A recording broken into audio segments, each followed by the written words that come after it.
And welcome to the Fake Love and Flying Monkeys mini podcast. My name is Nova Gibson and I am your host. As an expert on coercive control and narcissistic abuse in domestic violence relationships, my goal, my desire in these podcasts is to support victims and survivors and their families. So please hit that follow button, subscribe to this channel so you never miss another episode of Fake Love and Flying Monkeys.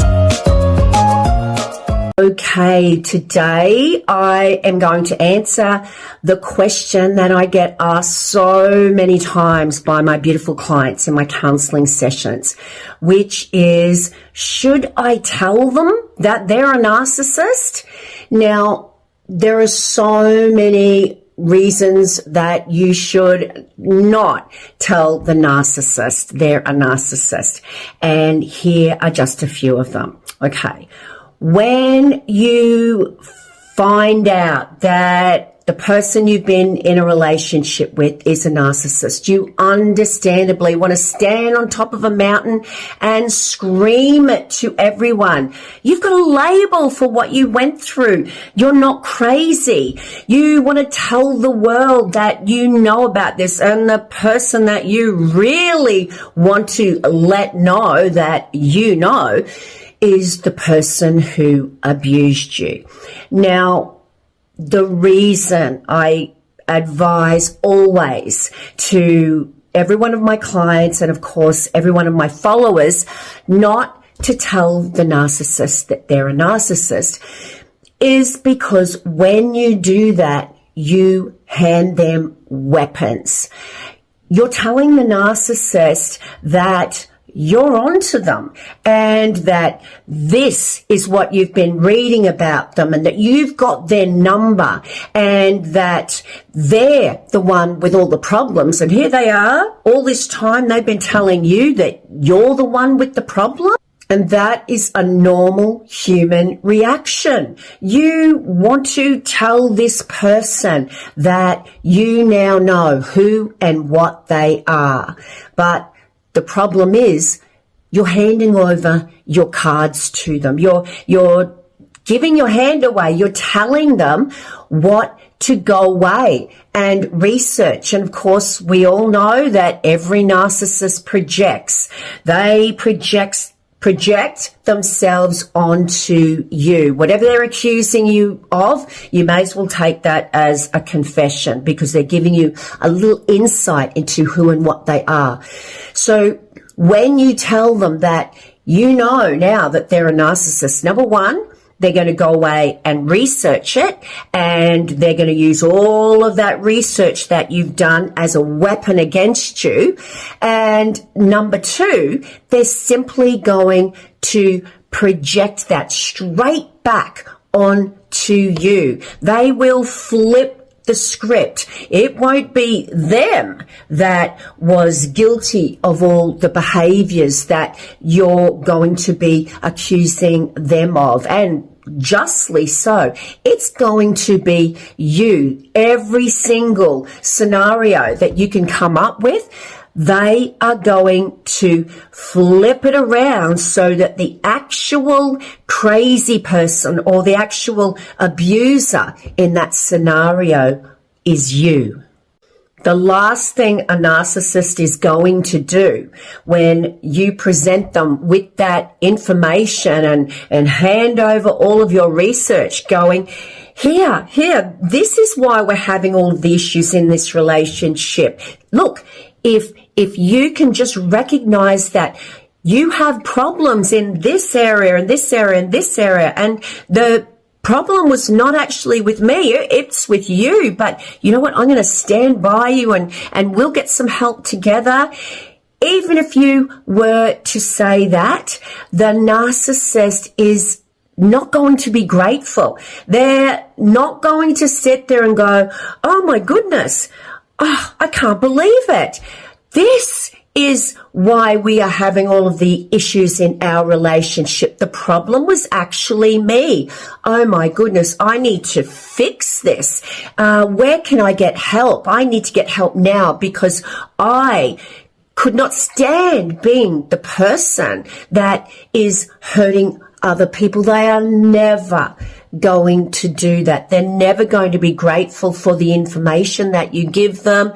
The only thing that will happen is they will get angry, and their anger is no match for you when you're coming up against a person whose life force depends on maintaining that reputation they have. And when you're accusing them of being a narcissist, you're attacking them, you're criticizing them, and they are going to get angry, and your anger is no match for theirs, and they will stoop to despicable levels to punish you for wounding their ego.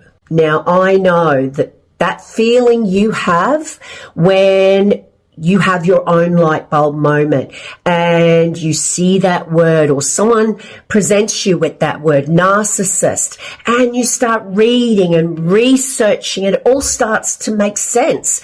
Your loved one, whether it's a parent or an intimate partner, someone you work with, they're ticking all of those boxes, and it can be absolutely exhilarating when you have that light bulb moment, because what is happening is you are having your trauma validated.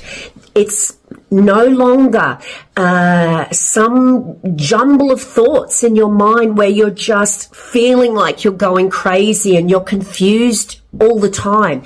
You now know that this person ticks all those boxes and matches at least 5 of the 9 criteria that are listed in the DSM, and it feels good to have a label for it. It feels good, and a lot of the time it also feels bad. It can present you with a mixed bag of emotions, because what it also means is that this person you love or loved is not the person that you thought they were, and that basically the relationship you have with this person was based on a lie.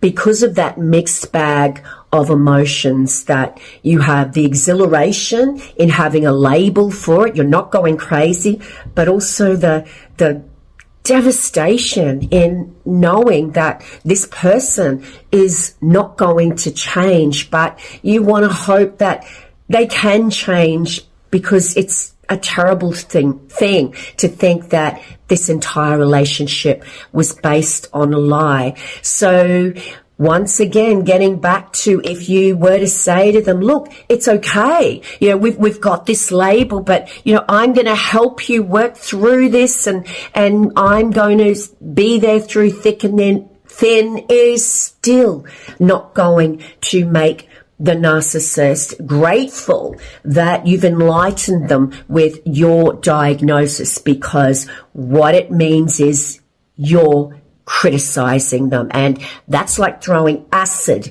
in the face of a narcissist. So when you feel that you want to tell them that they're a narcissist because of the initial feeling that you get when you find the label that fits, please don't, because it always backfires. For those of you who have read my book, Fake Love, Understanding and Healing from Narcissistic Abuse by HarperCollins, you will remember Sophie. She had that mixed bag of emotions, and she took her abuser, Justin, to counseling when she had the label that fitted, and Justin waited very, very patiently until the counseling session, and everything that he knew Sophie was going to bring up about him in her research, he flipped around to make her the perpetrator of the abuse, and himself the victim. So he listened very carefully to when Sophie was calling him a narcissist. And because she gave him the heads up, when they went to counseling, the counselor aligned with him because Justin had all the weapons. He had a heads up from Sophie, and he was able to get the counselor on his side. And Sophie became frantic, erratic, even frustrated, because she was being made out to be the villain, which kind of supported Justin's case that she was, in fact, the abuser. So the moral in this particular mini podcast is never tell the narcissist they're a narcissist, because when you do, you are just arming them up with weapons to use against you. They are never going to go, oh my goodness, thank you so much for letting me know. The first thing I want to do is go and get help for my disorder. They're never going to do that.